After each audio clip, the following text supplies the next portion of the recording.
Hoje nós vamos entrevistar o Marcos Paixão. Paixão, antes de qualquer coisa, seja parabenizado pela sua aprovação no processo seletivo. Seja bem-vindo ao Novo Repórter. E quem começa hoje é Júlio Rodrigues, Diretório Municipal de São Paulo. Júlio, começa aí, é contigo.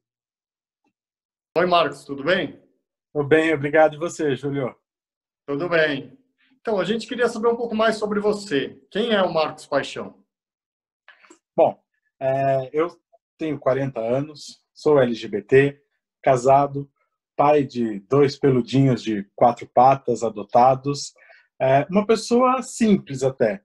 Eu gosto muito de estar com os amigos, familiares, jogando conversa fora. E eu sou aficionado pelo estudo.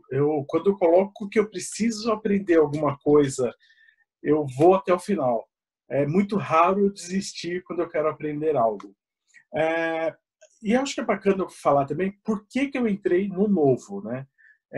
Eu escolhi o Partido Novo, na verdade foi o Novo que me escolheu, foi uma via de mão dupla, porque ele é um partido com estruturas sólidas, que respeita as liberdades individuais. Isso para mim é muito importante e tem um trato muito muito bom com o dinheiro público. Eu acho que é muito importante equilibrar esses dois. E eu quero ser candidato para apoiar o início de uma transformação no ensino básico e da saúde da cidade de São Paulo, principalmente nas áreas mais carentes. Eu, se Deus quiser, pretendo deixar um legado, principalmente nessas áreas, para que a gente comece tanto fornecer realmente serviços de qualidade para a população e também dentro da própria Câmara que a gente comece a fazer uma análise de impactos sobre os projetos que a gente está aprovando. Análise não só financeira, diversas análises de impacto também. Legal, obrigado. Bacana, Paixão. Próximo a perguntar é o Felipe Sabará, o nosso pré-candidato a prefeito da cidade de São Paulo. Muito obrigado por participar, Felipe, é contigo. Bom, fala, Marcos, um prazer estar conversando com você. É muito legal participar aqui do Novo Repórter e principalmente conversando com você, que é nosso postulante a vereador aqui na cidade de São Paulo. Marcos, estou aqui com uma pergunta para você. É uma pergunta sobre São Paulo, sobre a prefeitura e um panorama geral sobre a estrutura, o tamanho e qual é o seu conhecimento sobre isso. Obrigado. Bom, Felipe, valeu pela pergunta. Realmente, São Paulo ela é gigante, né? Se a gente tomar como base somente o PIB da cidade de São Paulo, nós estaríamos em torno do da posição 40ª entre as economias mundiais. Nós temos 96 distritos e administrativamente 32 subprefeituras, 28 secretarias e 18 empresas entre autarquias e fundações, né? E a gente sabe que deve ter alguma ou outra que ainda não estão tão claramente aberto para a gente, né? E o orçamento da cidade de São Paulo, ele é astronômico também, de quase 70 bilhões de reais. Isso para 2020, né? E apesar de todo esse orçamento, é notória a diferença do IDH entre alguns distritos, né? Se a gente pegar o IDH, ele é um indicador que mede qualidade de vida, tá? Se a gente pegar o primeiro distrito dessa lista, que tem o IDH mais próximo da Noruega, ele até passa um pouquinho, e comparar com o último, que é equivalente a Botsuana, na África, tem uma disparidade muito grande. Então a gente precisa trabalhar muito forte para reduzir toda essa desigualdade, né? Então não falta dinheiro, né? Que os 70 bilhões é bastante dinheiro, mas falta gestão. Valeu, muito obrigado, Paixão. Nossa próxima entrevistadora é Isabel Teixeira. Bem-vinda, Isabel. Muito obrigado pela presença. Oi, Paixão, tudo bem? Oi, Bel, bem, e você? Parabéns pela coragem. É disso que a gente precisa, gente decidida a mudar as coisas. Muito obrigado. Paixão, vamos falar da sua bandeira especificamente? Vamos falar um pouco sobre educação. como é que é a estrutura atual, como ela pode melhorar, como ela pode ser mais efetiva. Conta um pouco para a gente sobre esse assunto da educação municipal. Bom, sim, um prazer. Bom, só para a gente ficar todo mundo na mesma página, né? É importante explicar a diferença de atuação entre os entes da federação. Então, os municípios, eles são responsáveis primariamente pelo ensino fundamental e o infantil, inverso, né? Infantil e o fundamental. O governo estadual fica prioritariamente com o ensino médio e o governo federal com o ensino superior. Mas existe uma interação. Isso não significa que um não pode atuar. A Prefeitura de São Paulo, por exemplo, tem 553 escolas de ensino médio. Então, não existe uma proibição nesse sentido. E quando a gente fala de orçamento, também é muito dinheiro. A gente está falando de 13 bilhões e 753 milhões de reais. Se a gente fizer um cálculo muito básico de cabeça, nós temos aproximadamente 1 milhão de alunos, o que dá por mês R$ 1.200 por aluno. Só é muito dinheiro. E só para mais um efeito de comparação, a média das escolas privadas aqui em São Paulo é de R$ 800. Então a gente consegue fazer mais, né?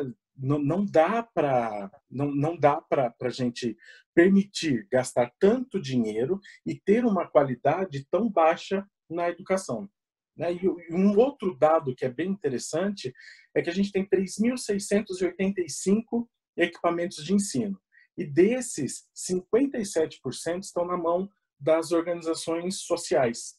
E mesmo assim, a gente ainda tem um déficit estimado de 50 mil vagas em creche aqui na cidade de São Paulo. Nossa. É muita coisa. Muito obrigada. Por nada. Próximo entrevistador é o Eugênio Figueiredo, um dos coordenadores aqui do Novo na Zona Sul. Boa noite, Marcos. Tudo bem, meu amigo? Então, continuando no tema educação, vamos falar um pouco do corpo de docentes. Nós temos uma estrutura adequada de professores, Marcos? Nós temos 56.664 professores, que dá uma média de 18 alunos por professor. Esse é o dado frio, seco, né? Mas se a gente parar para analisar a estimativa de que cerca de 30% dos professores ou estão afastados ou estão exercendo funções administrativas, esse número ele fica muito preocupante, porque dá uma média de 25 alunos por professor. E a gente tem que levar em consideração que nas creches a quantidade de professores por aluno é menor. Então é uma base de cálculo diferente da creche para o ensino fundamental e para o ensino médio. Tá? E outro dado que eu acho importante a gente mencionar aqui nesse papo é que nós temos excelentes professores.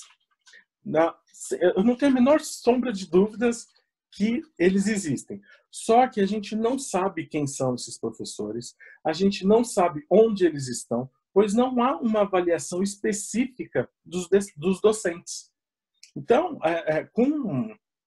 se a gente quiser fazer por exemplo, uma melhora salarial de acordo com um indicador de desempenho, a gente não consegue, porque a gente não tem esses dados. A gente não consegue nem criar um PDI, que é um plano de desenvolvimento individual, coisa que é muito comum em qualquer empresa, né? Você entender o que o funcionário precisa melhorar e fomentar para que ele melhore naqueles quesitos e a gente tenha um resultado melhor. Maravilha. Bom, próximo entrevistador agora é Luiz Paulo Acorce Pardi, filiado que está sempre presente na rua e nos grupos. É com você, Luiz Paulo. Boa noite, Marcos. Tudo bom com você? Oi, Luiz. Estou bem, obrigado. E você, cara? Tá, joia, tudo bem. Fala uma coisa, você falou dos professores do corpo de docentes e sobre os diretores, a estrutura e funcionalidade atual são adequados? Nesse quesito, a gente também precisa se preocupar um pouquinho. De acordo com os dados da Secretaria de Educação, nós temos 1.589 escolas e somente 1.472 diretores, o que dá uma defasagem de 117 diretores. O que isso significa, né? Que a gente deixa 117 escolas na mão de pessoas que a gente não sabe a capacitação técnica dessas pessoas. Então, é algo que a gente precisa olhar seriamente. E outro dado é que, em muitas escolas, os diretores não são concursados, e sim contratados por indicação política, especialmente nas OSs. E isso precisa acabar, né? Porque, como eu já falei anteriormente, 57% dos equipamentos de ensino estão na mão das OSs. Então, a gente precisa realmente rever este modelo, tá? E uma das coisas que eu entendo que seja primordial no papel do diretor seria aproximar os pais ou os responsáveis da escola, tanto na gestão quanto no dia a dia da escola. Perfeito, obrigado, Marcos. Parabéns. Bom, próximo entrevistador é o Ricardo Marzano, também um filiado bastante ativo. É contigo, Ricardo. Fala, Paixão, tudo bem? E aí, Marzano, bem e você, cara? Joia. Cara, eu queria saber a sua opinião sobre a viabilidade de concessões nas áreas de saúde e educação. Isso é bom, hein? Eu acredito que a gente precisa pensar em melhorar o que a gente já tem. E a melhora, ela pode ser feita através de concessão de equipamento tanto de educação quanto de saúde. Mas ela precisa ser feita de uma maneira muito bem estruturada, muito bem acordada, inclusive com metas que o concessionário deverá atingir, senão fica muito solto. Então, eu acredito que nas empresas privadas é muito comum a adoção de projeto piloto. Então, a gente pode pilotar 1 ou 2 equipamentos por região, 1 ou 2 na educação, 1 ou 2 na saúde, realizar um projeto piloto, fazer análises constantes, entender o que precisa melhorar, né? Melhorar realmente, até a hora que a gente conseguir encontrar um modelo que funcione para a cidade de São Paulo, né? E o que eu acho que é bem bacana também, quando a gente fala de concessão, é que os professores eles não ficarão desempregados, né? Porque a demanda ela se mantém. Então, eu acho que é uma possibilidade. Eu entendo que seja lícito, né, a gente ter instituições privadas obtendo lucro, né, e também que paguemos o valor por aluno, né, e não por serviço fechado. Que a competição entre as instituições, no médio prazo, ela traz uma melhora na educação, pois os pais, ou responsáveis, né, eles podem atuar melhor dentro das escolas e entender que se determinada escola está com os indicadores melhores, ele pode transferir o seu filho para outra escola, ou então cobrar que essa própria escola melhore seus indicadores. Tá? Só para ter uma ideia de algo bem na prática, aqui em São Paulo tem 2 hospitais na Zona Sul, o Hospital do Emboimirim, ele é administrado pelo Hospital Albert Einstein. E os moradores na região preferem ir até lá do que ir no Hospital do Campo Limpo, que é administrado pela prefeitura. Porque a gestão atua muito melhor lá no Emboimirim e acaba fornecendo um serviço melhor para a população. Porque essa é a ideia, né? Quando a gente tem um serviço público, a gente quer que... O nosso desejo, né, é que ele seja ofertado com excelência para a população, porque a gente paga muito caro nesses serviços. E eu só preciso deixar claro uma coisinha, eu não sou contra as OSs, tá? Mas por elas terem caráter filantrópico, ou seja, elas não podem ter lucro, a gente acaba vendo algumas incongruências, como a máfia das creches que aconteceu. Então, eu acho que a atuação delas deveria ser pontual, só enquanto a prefeitura não consegue atuar, não ad eterno, tá? Maravilha, obrigado. Paixão. Enquanto o Joel prepara agora o vídeo do Daniel José, ele pediu desculpas por não estar aqui ao vivo. logicamente que por questões parlamentares, que eles estão com algumas reuniões lá na Assembleia, então ele mandou um vídeo com a pergunta dele para o Marcos Paixão. Fala pessoal, aqui é o Daniel José, deputado estadual pelo Partido Novo em São Paulo. Para aqueles que acompanham meu trabalho, sabem que a minha bandeira é a educação, então eu tenho me dedicado bastante desde o início do mandato, para que a educação de São Paulo avance, ou seja, a gente tenha melhorias nos indicadores de aprendizagem de português, matemática, redução do abandono escolar, por conta da atuação que a gente tem no nosso mandato. Então, essa é a nossa missão. Eu acho que não existe possibilidade da gente ter um país livre e moderno sem pensar em educação. Então, esse é um pouco da nossa luta lá na Assembleia Legislativa. Nesse sentido, eu gostaria de fazer uma pergunta aí para os postulantes, que é a seguinte: se tivesse 3 projetos, seja projeto de lei, seja fiscalização do Poder Executivo, coisas que estão ligadas ao que o vereador pode atuar, quais seriam as 3 ações que vocês fariam para melhorar a educação, como que essas ações melhorariam a educação e por que elas são as 3 que mais teriam impacto positivo? Bom, perguntas bem interessantes do Daniel, né, que conhece muito bem de educação, e eu acredito que nós temos como atuar em 3 esferas diferentes e que geram um impacto muito bom.